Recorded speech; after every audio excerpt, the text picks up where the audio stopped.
IT job కోసం చూస్తున్నారా? ఐటీలో కెరియర్ బిల్డ్ చూసుకోవాలనుకుంటున్నారా? అయితే సమాధానం కోడింగ్ ట్యూటర్.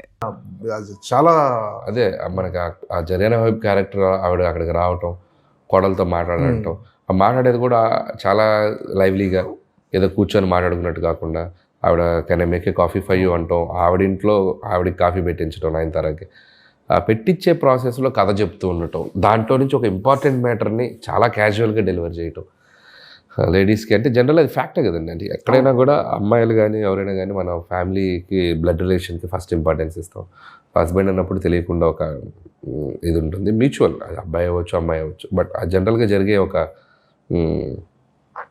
ప్రాసెస్ అది. సో దాన్ని మనం ట్యాగ్ చేసి చెప్పడం వల్ల చాలామంది కనెక్ట్ అయ్యారు. చెప్పే విధానం నచ్చింది. అండ్ ఏదైనా థర్డ్ పర్సన్ ఉండకూడదు. So anything you both should sort it out అది చెప్పాం. సో అది చాలా బ్యూటిఫుల్ సీన్. సినిమా మొత్తంలో one of the highlight scene అది పర్ఫెక్ట్ ప్లేస్మెంట్లో వచ్చింది. నా కెరియర్లో నేను చాలా మెచ్యూర్డ్గా, చాలా బాగా రైటింగ్ చేసిన సీన్ అని నేను పర్సనల్గా ఫీల్ అవుతాను. ఆ మహిళా సంఘాలు వాళ్ళు మాట్లాడుకునే సంభాషణ అది కూడా చిన్న సటైరిక్ ఫన్ అండి. అది ఎంటర్టైన్మెంటే. జరుగుతున్న సోషల్ లైఫ్లో, సొసైటీలో జరుగుతున్న పాయింట్స్ని మనం కొద్దిగా హాస్యంతో కలిపి చిన్న సటైర్స్ వేయటం. సో అది ఎక్కడ చేయొచ్చు, ఎక్కడైనా మనకు అవకాశం ఉన్నప్పుడే. అది ఎవరి మనోభావాలు దెబ్బతినకుండా జరగాలి. సో లక్కీగా లేడీస్ ఎక్కువ ఎంజాయ్ చేస్తున్నారు అది. సో ఎందుకంటే 1%, 2% అలాంటి కేసెస్ చూస్తున్నారు కాబట్టి ఎవ్రీవన్ కెన్ రిలేట్ దాట్. మన చిరంజీవి గారు కూడా ఇంటర్వ్యూలో చెప్పారు సార్, సురేఖ గారు మేడం అది బాగా ఎంజాయ్ చేశారు. అవును, అదే చెప్తున్నాను కదా, చాలామంది ఎంజాయ్ చేశారు అది. సో అది కూడా one of the highlight film. Okay, అంటే మెయిన్గా అంటే ఈ సినిమాలో మీకు మెయిన్గా టఫ్ అనిపించిన పార్ట్ ఏంటి సార్? అంటే చిరంజీవి గారితో సాంగ్ అంటే first situation song hook step లేదు, దాని ముందు వేరే వేరే సాంగ్ ఉంది. ఆ సాంగ్ని మార్చడమే పెద్ద టఫ్ అనిపించింది నాకు. దాన్ని చిరంజీవి గారి టైమింగ్లోకి తేవాలి. ఒక గ్యాంగ్ లీడర్లో చిక్క చేయలేం. ఒక ఇంట్రడక్షన్ సాంగ్ వస్తే చిరంజీవి గారి అప్పట్లో బద్దలైపోయాయి థియేటర్స్. రౌడీలో కానీ, సో గరాణ మగుళ్ళలో కానీ, బంగారు కొడిపెట్టి ఒక ఇంట్రడక్షన్ సాంగ్ ఎనర్జీ కావాలి అనే దాంట్లో చాలా స్ట్రగుల్ అయ్యాం. ఆ స్ట్రగుల్ అయిన దాంట్లో వచ్చిన పాటే హుక్ స్టెప్. అది మోడర్న్గా ఈ జనరేషన్కి బాగా రీచ్ అయ్యేలా అది బాగా వచ్చింది. అది వచ్చాక మీకు రిలీజ్ అయ్యాక తెలియకుండానే ఒక వైబ్ క్రియేట్ అయింది సినిమాకి. అది క్యారీ ఫార్వర్డ్ చేసాం. అంటే హుక్ స్టెప్ పాట కంటే ముందు ఒకలా ఉంది, హుక్ స్టెప్ పాట వచ్చిన తర్వాత ఒకలా ఉంది. అదే చెప్తున్నాను, ఆడియన్స్కి ఒక ఎక్సైట్మెంట్ క్రియేట్ అయింది. ఓ ఫ్యాన్స్ కూడా ఈ సినిమా ఏదో మామూలు సినిమా కాదు, దీంట్లో మ్యాటర్ చాలా వేరేలా ఉండబోతుందని చెప్పి వాళ్ళు ప్రిపేర్ అయ్యి వచ్చారు. సో వాళ్ళ అంచనాలకు అందుకుంది సినిమా. ఈరోజు అద్భుతమైన విజయం. చిరంజీవి గారితో ఉన్న ఆ ట్రావెలింగ్ ఎలా ఎంజాయ్ చేశారు? అంటే సినిమా డే 1 నుంచి సినిమా చిరంజీవి గారితో కథ చర్చల దగ్గర నుంచి మొదలైన జర్నీ ఈరోజు రిలీజ్ అయ్యే వరకు మా ఈక్వేషన్, మా ఇద్దరి మధ్య ఒక బాండింగ్ కానీ చాలా పీక్ చేరుకుందని చెప్పాలి. ఇద్దరం చాలా జెల్ అయ్యాం. ఇద్దరం ఒకరి మీద ఒక బిలీఫ్ ఉంది, ఇద్దరికి ఒకరికొక అండర్స్టాండింగ్ ఉంది. సో చాలు, ఇది ఒక అచీవ్మెంట్లా ఫీల్ అవుతున్నాను నేను. More than a blockbuster, more than a success, I got that a personal space with Chiranjeevi garu. That's enough for me. అంటే ప్రివ్యూ చూసిన తర్వాత వెంటనే చిరంజీవి గారు ఇంటికి వెళ్ళిపోయారు. ఆ మూమెంట్స్ ఎలా ఉంది? Extraordinary. And the moment, first moment cinema release అయ్యి అది ఆ పెద్ద హిట్ అని తెలిసాక ఆయన కలవటం, ఆయన అలా హక్ చేసుకోగానే ఆయన చిన్న నేను అఫెక్షనేట్గా ఆయన నన్ను ప్యాంపర్ చేశారు. అది బ్యూటిఫుల్ మూమెంట్ నా కెరియర్లో. రామ్ చరణ్ గారు సినిమాని బాగా ఎంజాయ్ చేశారు అందరూ. రామ్ చరణ్ గారు ఫ్యామిలీ అంతా బాగా ఎంజాయ్ చేశారు. రామ్ చరణ్, బుచ్చి అందరూ కలిసి వెళ్ళారు టీం. ఆ రోజు పార్టీలో కూడా రామ్ చరణ్ గారు చాలా ఎక్సైటెడ్గా మాట్లాడారు. చాలా బాగా నచ్చింది ఫిల్మ్, బాగా డీల్ చేసావు, అండ్ డాడీని అసలు ఇలా ఈ స్పేస్లో తీసుకొచ్చి అండ్ అంత సటిల్గా అంత ఫన్ జనరేట్ చేసావు. At the same time emotional scenes బాగున్నాయి, చాలా బాగా చెప్పారు. మహేష్ బాబు గారు మహేష్ గారు కాల్ చేశారు, మాట్లాడారు. ఆయన చాలా హ్యాపీ. అల్లు అర్జున్ గారు ఆయన ట్వీట్ చేశారు, ఆయన కాల్లో మాట్లాడారు ఆయనతో. చాలామంది ఈసారి ఈ సినిమాకి they felt so happy, and directors కూడా చాలామంది కాల్ చేశారు. సో అందరికీ వాళ్ళ పాజిటివిటీ, ఈ సక్సెస్ని వాళ్ళు తీసుకునే విధానం మాత్రం చాలా సంతోషించింది. పర్సనల్గా మీకు ఈ సక్సెస్ అనేది ఎలాంటి సాటిస్ఫాక్షన్ వచ్చింది? పర్సనల్గా, వ్యక్తిగతంగా, కెరీర్ పరంగా మీరు ఒక 100 మెట్లు ఎక్కారు, అది కానీ పర్సనల్గా నాకు చిరంజీవి గారికి ఒక ఎటువంటి డిస్కషన్స్ లేని, ఎటువంటి ఒక పాయింట్ చేసే లేని, ఇట్లాంటి లేని ఒక సినిమా తీయాలి. ఆయన్ని అందరూ సెలబ్రేట్ చేసుకోవాలి. అతని అభిమానులే కాదు, చిరంజీవి గారిలా చూసి ఇష్టపడిన చాలామంది ఉంటారు, common audience.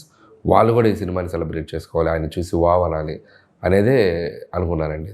That is the only thing I felt, and I execute చేశాను. ఈరోజు అదే నాకు ఒక సూపర్ ఫీలింగ్ అంటే ఈ సినిమా తాలూకు మాత్రం. అండ్ అందరికీ మళ్ళీ ఒక మన చిరంజీవి గారంటే ఇది అనే ఇంకొక టైప్లో పరిచయం చేయగలిగాను. అది ఈరోజు అందరికీ రీచ్ అయ్యింది. So that is the most happiest thing. సరే, అంటే అనిల్ రావుపూడి సినిమాలు అంటే ఎంటర్టైన్మెంట్కి ఒక బెంచ్ మార్క్ క్రియేట్ చేశాయి. అంటే మీరు కూడా అంటే ఈ సినిమా సంక్రాంతికి వస్తున్నాం కంటే బెటర్గా ఉండాలి, అంతకుమించి నెక్స్ట్ సినిమా అంతకుమించి బెటర్ ఎంటర్టైన్మెంట్ ఉండాలి. ఈ జర్నీ అంత టఫ్ అనిపిస్తుందా సార్? ఏంటి ఎప్పటికప్పుడు మళ్ళీ ఆడియన్స్ని నమ్మించడం అంటే ఇప్పుడున్న రోజుల్లో ఆడియన్స్ నమ్మించడం చాలా టఫ్ జాబ్ సార్. అంటే వాళ్ళకి చాలా వినోద సాధనాలు ఉన్నాయి, టీవీలో కానీ సీరియల్, ఇవన్నిటిని ఓవర్కమ్ చేసి మీకు ఒక టికెట్ కొనుక్కొని థియేటర్కి వచ్చి నవ్వటం అంటే మీరు ఖచ్చితంగా చాలా హార్డ్ వర్క్ చేయాలి. ఏం సార్ టఫ్ అనిపిస్తుందా, లేకపోతే ఈజీ? అంటే ఈజీ ఏం కాదు. ఇప్పుడు ఏ సినిమా అయినా ఏ కథ అయినా ఎవరు రాసినా కూడా చాలా టఫ్గానే ఉంటుంది. అది ఐడియా జనరేట్ అవ్వాలి, దాన్ని ఒక 2-3 నెలలు కూర్చొని దాని మీద టైం స్పెండ్ చేసి దానికి అద్భుతంగా తయారు చేయాలి. ప్రాసెస్ టఫ్గానే ఉంటుంది, బట్ ఎనర్జీ ఈజ్ పాజిటివ్గా ఉంటుంది. ఎందుకంటే ఇంతమంది ఆడియన్స్ మన సినిమాని చూసి సెలబ్రేట్ చేస్తారని ఒక ఎనర్జీ మనకు ముందుకు తీసుకెళ్తూ ఉంటుంది. సో ఆ ఎగ్జైట్మెంట్ వాళ్ళు ఇవ్వబట్టే మేము అద్భుతంగా పనిచేయగలుగుతున్నాను. సో క్రెడిట్ అంటే వాళ్ళకి ఇవ్వాలి నేను. సో వాళ్ళ రిసీవింగ్ లేకపోతే నా సైడ్ నుంచి వర్క్ అంతా బాగా హ్యాపీగా చేయలేను నేను.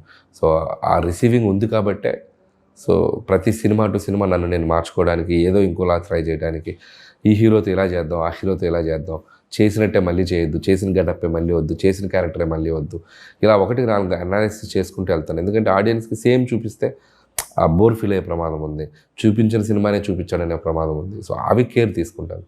సో అందుకే ఈసారి సీక్వెల్ చేయకపోవడానికి కూడా కారణం అదే. ఎందుకంటే మళ్ళీ అవే క్యారెక్టర్స్ ఆడియన్స్కి ఇంకొక ఫ్రెష్ కథ ఏదైనా చెప్దాం అనే ఒక ఫీలింగ్లో ఉన్నాను.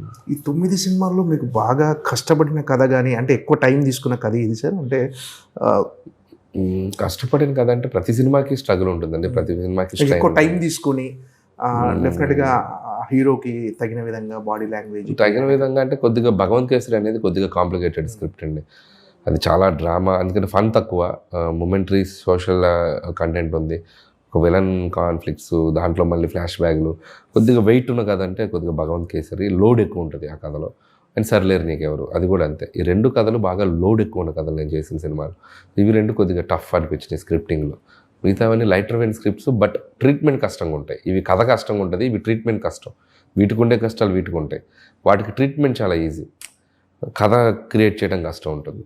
సో ఏ కష్టం ఆ కష్టమే, బట్ లోడ్ ఎక్కువ తీసుకుంది ఆ 2 సినిమాలు. సార్, అంటే మామూలుగా కామెడీ కథల్లో చాలామంది ఏమంటారు అంటే లాజిక్లు ఉండదు. అంటే కొన్నిసార్లు మన సినిమాలో కూడా కొన్ని విమర్శలు వస్తుంటాయి కొంతమంది చేసేవాళ్ళు. అంటే కథలలో కొంచెం లాజిక్ ఉంటుంది. ఇప్పుడు సీఎంని కలవడానికి ఒక ప్రోటోకాల్ ఉంటుంది, ఇప్పుడు సెంట్రల్ మినిస్టర్ కూడా ప్రోటోకాల్ ఉంటుంది. ఇలాంటివి నిజంగా అవసరం సార్ ఒక కథలో, కామెడీ కథల్లో లాజిక్లు అనేవి ఉంటాయి? నేను ఎక్కడ లాజిక్ మిస్ అయ్యి చేయలేదండి ఈ సినిమా. మోస్ట్ ఆఫ్ ద టైమ్స్ లాజిక్గానే ఉంటుంది, ఎక్కడ టేక్ ఇట్ ఫర్ గ్రాంటెడ్గా చేయలేదు. చాలా అథెంటిక్గానే ఉంటాయి. 1-2 చిన్న ఏదైనా ఉంటే ఫన్ కోసం అడ్వాంటేజ్ తీసుకుంటాను తప్ప మేజర్గా కూడా ఎక్కడ ఇది చేయలేదు. సంక్రాంతిలో కూడా అంత కామెడీ సినిమాలో కూడా ప్రాపర్ సీఎంలు అలా పెట్టినా కూడా ప్రాపర్గానే ప్రోటోకాల్గానే తీసుకెళ్ళాం. ఎక్కడ అంత ఈజీగా చేయలేదు. ఇందులో కూడా ఎక్కడ లాజిక్ అయితే బ్రేక్ చేయలేదు. మోస్ట్ ఆఫ్ ద టైమ్స్ 90% కరెక్ట్గానే వెళ్తాం. ఇంకా ఏదన్నా 1-2 చోట్ల అంటే ఫన్ కోసం మిస్ అవుతాం. అంటే జనాలు ఎంటర్టైన్ చేయడమే లక్ష్యంగా ఉన్నప్పుడు చిన్న లాజిక్ అవి ఆటోమేటిక్గా ఫ్లోలో వెళ్ళిపోతాయండి స్టిల్. బట్ మనం టేక్ ఇట్ ఫర్ గ్రాంటెడ్గా చేయకూడదు తప్పులు. అవి కూడా నేను చేయను. మ్యాక్సిమం లాజికల్గా ఉండడానికే చూసుకుంటాం. సో అది కరెక్ట్గా చూసేటప్పుడు కూడా ఇది ఆర్గానిక్గా కనపడాలి. సో మనం ఇదేంటి ఇలా జరుగుద్దా, ఎట్లా వెళ్తారు అనే ఫీలింగ్ రాకూడదు. మ్యాక్సిమం అలా ఆర్గానిక్గా తీసుకెళ్తేనే నమ్ముతారు ఆడియన్స్. అంటే మన అనిల్ రావుపూడి సినిమాలు అంటే తెలుగులో ఒక ఫ్యాన్ బేస్ ఉంది, డెఫినెట్గా ఎంటర్టైన్ చేస్తాడు. మినిమం గ్యారంటీ సినిమా అనే ఒక బ్రాండ్ ఉంది సార్. అంటే ఇప్పుడు అందరు పాన్ ఇండియా సినిమాల వైపు వెళ్తున్నారు. అంటే మీకు ఆలోచన లేదా సార్ ఒక పాన్ ఇండియా కథ? As of now I'm very happy with this regional and rooted films. And చాలా బాగుంది. అండ్ తెలుగు ప్రజల మధ్య తిరిగే క్యారెక్టర్లు, వాళ్ళ మధ్య జరిగే కథలు, ప్రేక్షకులకి దగ్గరగా రిలేటబుల్ చేసుకునే పాత్రలు, వాళ్ళని వాళ్ళు ఐడెంటిఫై చేసుకునే సన్నివేశాలు, దానివల్ల వాళ్ళు దాన్ని సెలబ్రేట్ చేసుకునే విధానం, ఇవన్నీ నాకు బాగా హ్యాపీనెస్ ఇస్తుంది. సో యాజ్ ఆఫ్ నో మైండ్కి ఇది కరెక్ట్ అనిపిస్తుంది. ఫ్యూచర్లో డెఫినెట్లీ ఇవే ఎక్కువ కాలం చేయలేను కాబట్టి ఎక్కడో చోట ఒక పాత్ బ్రేక్ చేయాలి, ఎక్కడో చోట ఒక బ్రేక్ చేసి ఇంకొక జోనర్ సినిమా చేయాలి. అది ఎప్పటికప్పుడు 100% చేస్తాను. ఇవే చేసుకుంటూ వెళ్తాను. నేను ఎప్పుడు చెప్పను I'm ready to do any genre. Experiment చేయడానికి ముందు నేనే రెడీగా ఉంటాను. కాబట్టి I will do, but not very soon. Sir Pawan Kalyan గారితో సినిమా అంటున్నారు. అది ఏవి ఇంకా ప్రాక్టికల్గా మెటీరియలైజ్ అవ్వలేదండి. అంటే టాక్స్ వినిపిస్తున్నాయి కానీ అండ్ ఏది కూడా మనం కాంక్రీట్గా వెళ్ళి కలిసి అట్లా జరగలేదు. సో అందుకని అది నేను చెప్పలేను.